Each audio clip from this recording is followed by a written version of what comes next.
আনন্দপুর গ্রামে এক হোটেল ছিল। সেখানকার মালিক ছিল মধুসূদন। সবাই সেখানে তাকে মধু বলেই ডাকতো।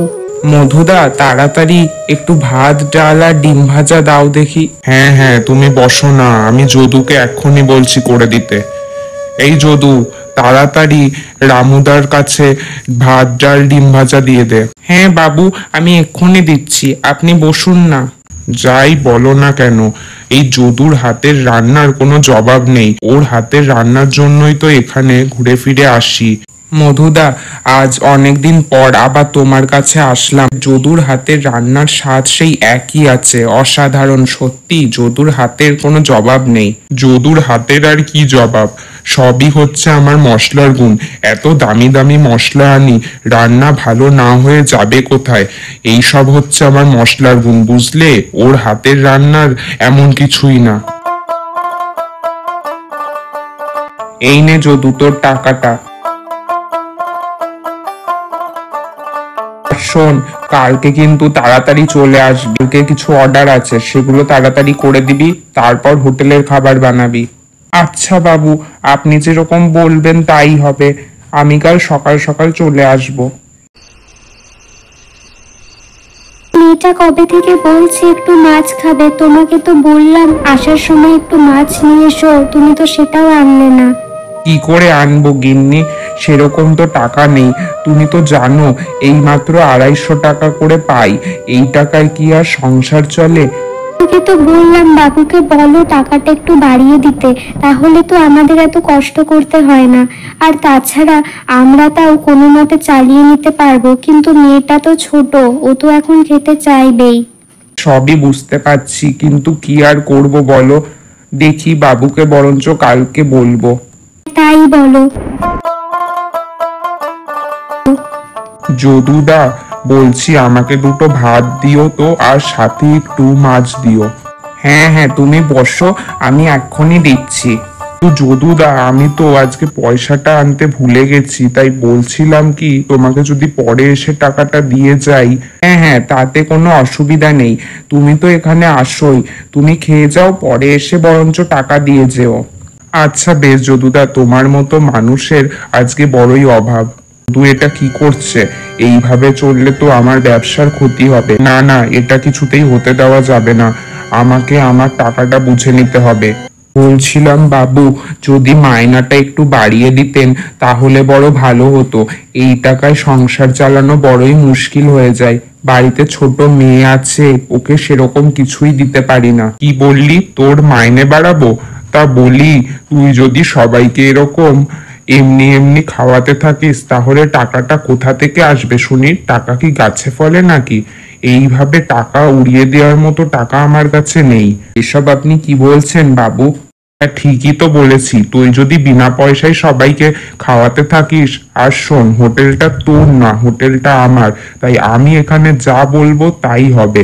তুই এখানে কাজ করতে পারলে করবি, না হলে করবি না।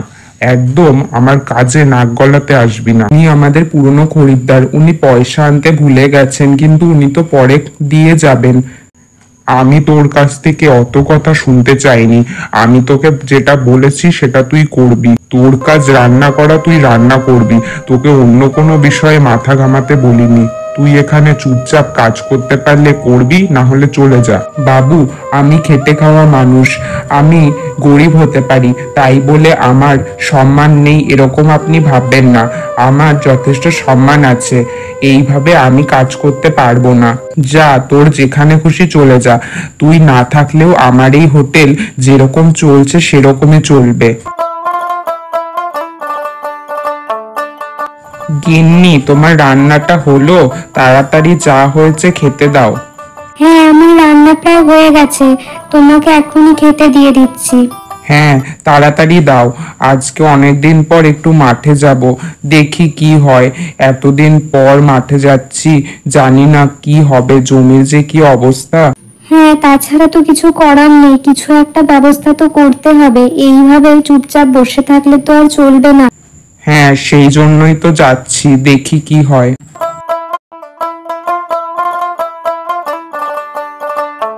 বাড়িতে কেউ আছিস মা?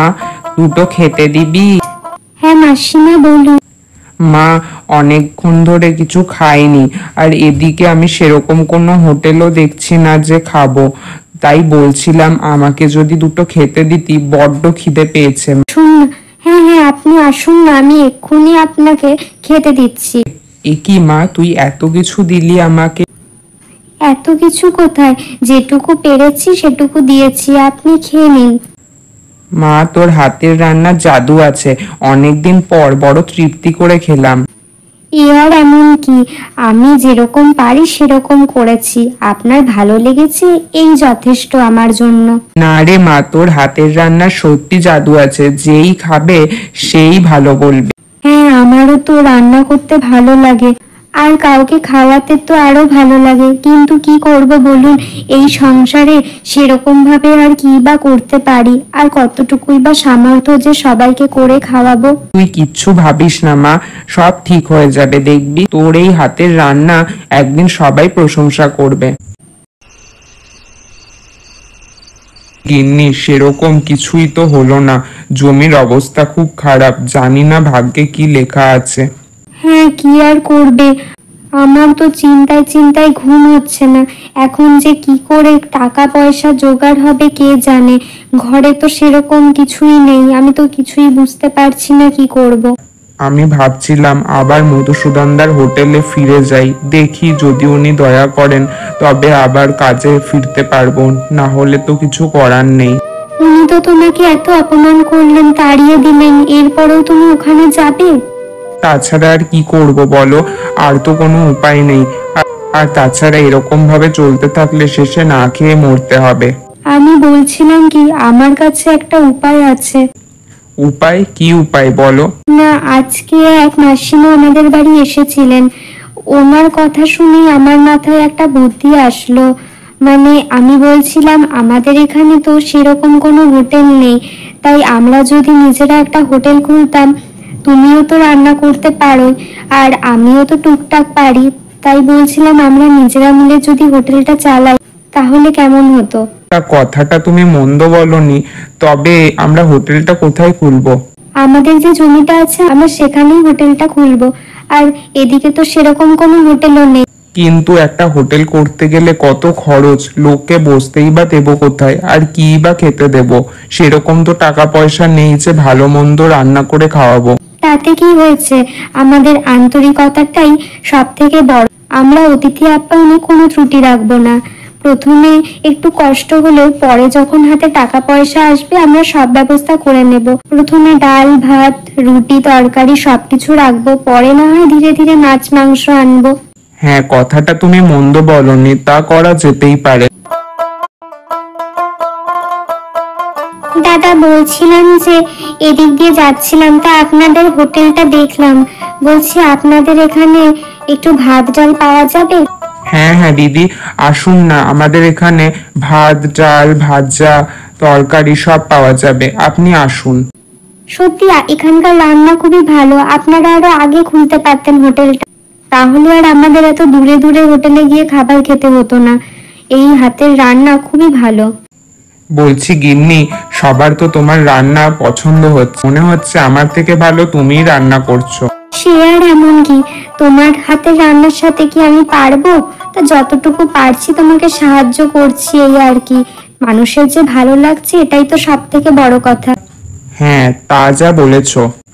না, যদুকে হোটেল থেকে তাড়িয়ে দিয়ে আমি মোটেও ঠিক কাজ করিনি, এখন তো আমার হোটেলে কোনো খরিদ্দার আসছে না, এইভাবে চলতে থাকলে আমাকে পথে বসতে হবে। না, আমি তো তাছাড়া শুনলাম যে ওরা নাকি হোটেল খুলেছে, আমাকে এখনই যদুর কাছে যেতে হবে, আমি ওকে যে করেই হোক ওর কাছে ক্ষমা চেয়ে ওকে ফিরিয়ে আনবো। যদু, বলছিলাম কি ভাই, তুই আমাকে ক্ষমা করে দে, আমি তোর সাথে অন্যায় করেছি, তুই আমার হোটেলে ফিরে চল, আমি বড়ই বিপদে পড়েছি, আমার হোটেল চলছে না ভাই, এবার আমাকে পথে বসতে হবে। এ কি বলছেন মধুদা, এসব আপনি কি বলছেন? আমি তো এখন হোটেল খুলেছি, আমি আমার নিজের হোটেল ছেড়ে আপনার ওখানে কাজ করতে পারবো না। এরকম বলিস না যদু, আমি বড় বিপদে পড়ে যাব, তুই দয়া করে আমার হোটেলে ফিরে চল যদু। আমি বলি কি, তুমি বরঞ্চ ওনার হোটেলে ফিরে যাও, আমি এদিকটা সামলে নেব, তুমি বরঞ্চ ওনার ওখানে ওনাকে সাহায্য করো, আমি এদিকটা সামলে নেব, তুমি এদিকটা নিয়ে ভেবো না। হ্যাঁ, বৌমা ঠিকই বলেছে। তুই ওখানে তাড়াতাড়ি রান্না বান্না সেরে দিয়ে এসে তোর হোটেলে ফিরে আসিস। আর আমি বরঞ্চ তোর হোটেলের জন্য বেশ কিছু চেয়ার টেবিলও দিয়ে যাব, কোনো অসুবিধা হবে না। আচ্ছা বেশ, তোমরা যখন বলছো তাহলে আমি ফিরে যাব। এরপর যদু সেই হোটেলে ফিরে যায়। এরপর তারা আবার একসাথে মিলে কাজ করে।